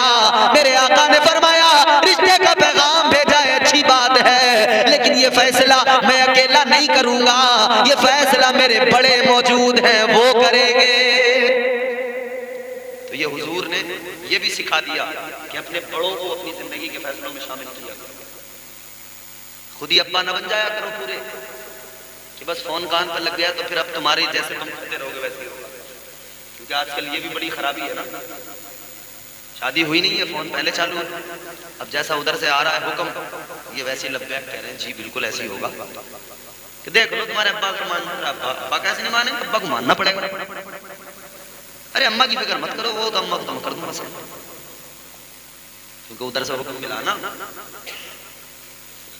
तो फैसले सिर्फ खुद ना लिया करो, हाँ तुम्हारी जिंदगी का फैसला तुम्हें हक है, मगर अपने बड़ों को शामिल करोगे तो ये तुम्हारे लिए ये खैर का रास्ता होगा, खैर का जरिया होगा। हुजूर ने फरमाया मेरे बड़े मौजूद हैं, जनाब अबू तालिब हुजूर के चचा जान, मौला अली मुश्किल कुशा हैदर कर्रार के वालिद, उनके पास में रिश्ता पहुंचा, रिश्ता मंजूर कर लिया गया, क्योंकि सैयदा खदीजतुल कुबरा की शराफत भी मक्के वाले जानते थे। अब यहाँ पे मुझे एक बात बताओ, सैयदा खदीजतुल कुबरा मलके अरब कितनी बड़ी मालदार कि उनके बराबर का कोई दूसरा अमीर नहीं था, उनके बराबर का कोई दूसरा अमीर चुना किसे उन्होंने कि जाहिरी तौर पे आका के पास दौलत नहीं थी, मगर उन्होंने दौलत जाहिरी दौलत नहीं देखी थी, उन्होंने देखा था तो मुस्तफ़ा की शराफत को देखा था, उन्होंने देखा था तो मुस्तफ़ा की अदाओं को देखा था। ये दौलत क्या नहीं आती जाती रहती है। बोलो एशिया के नंबर 1 के अमीर 3 दिन में डूब गए, अभी का मामला है। एशिया के नंबर 1 के अमीर 3 दिन में इतने शेयर डूबे कि लाखों करोड़ रुपए का नुकसान हो गया, हजारों करोड़ का नुकसान हो गया 3 दिन के अंदर, 4 दिन के अंदर। तो ये दौलत तो ऐसी आती है झटके से और ऐसी जाती है। और दौलत अगर हलाल कमाई होना तो तुम ले जाकर फेंक दो, वापस लौट के तुम्हारे पास आएगी। अगर हलाल की हो तो फेंक के आ जा, कोई चुरा नहीं सकता, कोई लेके जा नहीं सकता, तू फेंक देगा। निजाम कुदरत ये है कि फिर तेरे पास आएगा सब कुछ। और हराम की हो ना तो तू जितना छुपा के रखना हो छुपा कर ले, जितनी ज्यादा इकट्ठी करनी हो कर ले, बचेगा कुछ नहीं। बड़े बड़े अमीर कंगाल हो गए, बड़े बड़े कंगाल अमीर बन गए। इसलिए दौलत भी हो तो हलाल, माले हराम ना हो। जनाबे सैयदा खदीजतुल कुबरा से रिश्ता तय हो गया, शादी का दिन मुकर्रर कर लिया गया, फला दिन में शादी होगी, शादी का वक्त मुकर्रर हुआ। अल्लाहु अकबर, गौर करो, अब देखो जरा तवज्जो से सुनो। इधर तुम्हारे मेरे घरों में भी शादियां होती है, उधर शादी हो रही है। मक्के के अंदर किसकी शादी है? तुम्हारे मेरे नबी की शादी है, ताजदारे मदीना की शादी है, अल्लाह के महबूब की शादी है, ताजदारे मदीना का निकाह है, आका की बारात चली है। अल्लाहु अकबर कबीरा, मक्के की गलियों में गुजर रही है बारात। कहां जा रही है? मलके अरब के यहाँ पे जा रही है। तुम्हारी मेरी बारात जाती है, जाने के बाद में बारात सबसे पहले क्या देखती है? खाना कैसा है? क्या देखते हैं बाराती? सामान कैसा है? जहेज कैसा है? ये बारात कितनी प्यारी है। इस बारात में जो बाराती गए कुछ नहीं देखा, देखा तो उन्होंने ये देखा है कि ये जोड़ा कितना प्यारा जोड़ा है, ये कितना हसीन जोड़ा है कि जिसका निकाह हो रहा है उसमें एक मलके अरब है और दूसरा कायनात का इमाम है। बारात पहुंची, निकाह हुआ, रुखसती हो गई। हमारे यहाँ निकाह के बाद में जब रुखसती का वक्त आता तो उससे पहले हम सलामी करते हैं। नाम कितना अच्छा है, सलामी। नाम कितना अच्छा है, सलामी। सलामी का मतलब सलाम पेश करना, मगर होता क्या सलामी में? बदतमीजी। नाम सलामी और काम बदतमीजी। बाज देहात में तो ठुकाई होती है सलामी के नाम पर, यहाँ का मुझे पता नहीं, अल्लाह बेहतर जाने। नाम सलामी, कितना अच्छा नाम है, सलामी हो रही है। कैसी सलामी? बेहयाई के सिवा कुछ नहीं। दूल्हा और उसके चंद दोस्त और चंद उसके खास रिश्तेदार एक जगह पे बैठते हैं, उनके चारों तरफ एक चुरमुट औरतों का होता है। सलामी कौन कर रहा है? औरतें आके कर रही हैं, बेपर्दा औरतें आ रही हैं, बदतमीजी हो रही है, सलामी हो रही है। सलामियां इस्लाम इनकी इजाजत नहीं देता। आका की बारात, रुखसती हुई, निकाह हो गया, रुखसती हो गई, निकाह पढ़ाने वाले जनाब अबू तालिब। अब बारात वापस आ रही है, सैयदा खदीजतुल कुबरा आ गई। अब सुनो जरा, दिल लगा के लुत्फअंदोज होंगे आप, ये आखिरी बातें होंगी, जरा तवज्जो से सुन ले, मोहब्बत से बोले सुभान अल्लाह, क्योंकि हुजूर की मोहब्बत की बात है, हुजूर के प्यार की बात है, मोहब्बत की बात है। प्यार नबी से करने वाले, प्यार नबी से करने वाले कल भी थे और आज भी हैं। अब जितने करते हैं वो तो जरूर बोलेंगे। प्यार नबी से करने वाले, प्यार नबी से करने वाले कल भी थे और आज भी हैं। प्यार नबी से करने वाले कल भी थे और प्यार नबी से करने वाले कल भी थे और आज भी हैं। उनके नाम पे मरने वाले कल भी थे और आज भी हैं। उनके नाम पे मरने वाले, उनके नाम पे मरने वाले कल भी थे और आज भी हैं। प्यार नबी से करने वाले कल भी थे और चाहे जैसा तूफान आए उनकी निस्बत के सदके, डरते ही नहीं, घबराते ही नहीं, कितनी मुश्किल आ जाए, कितनी परेशानी है। चाहे जैसा तूफान आए उनकी निस्बत के सदके, चाहे जैसा तू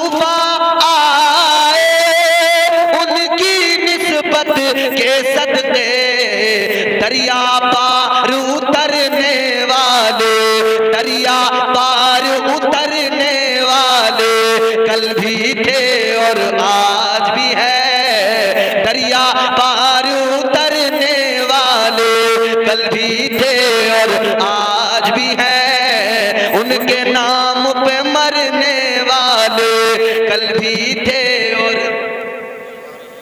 आज भी। ये तो वजह है। वक्त कितना हो गया? 1:30 बजे आप सुन रहे हैं। ये मोहब्बत की तो बात है। ये बात पूरी करूं मैं और तकरीर खत्म हो रही है। जरा मोहब्बत से बोलो सुभान अल्लाह। शादी का मौका है। अब सुने, रुखसती हुई हुजूर की ज़ौजा, हुजूर की पहली उम्र क्या उनकी? 40 साल। कितनी उम्र? 40 साल। 2 बार बेवा हो चुकी हैं। 40 साल उम्र। हुजूर की उम्र कितनी है? 25 साल। 25 साल में किसी नौजवान से यहाँ कहो 25 साल हो और उससे कहो कि किसी बेवा से शादी कर ले, वो भी 40 साल की, कोई तैयार होगा? नहीं होगा। यहाँ तो अगर कोई किसी बेवा से शादी करना चाहे ना तो लोग कहते हैं कि यार बड़ी बेइज्जती होगी, कोई मिल नहीं रही थी क्या, इससे कर लिया। अरे मेरे आका ने पैगाम दिया, मिजाज दिया कि ये न देखा करो कि बेवा है, ये देखा करो कि अगर तुम्हें वो पसंद है और तुम अगर उसके साथ जिंदगी गुजारना चाहते हो और तुम उसे सहारा देना चाहते हो तो किसी बेवा को जरूर सहारा दो। हुजूर ने 40 साल हजरत खदीजतुल कुबरा से निकाह कर लिया, रुखसती हो गई, घर आ गए।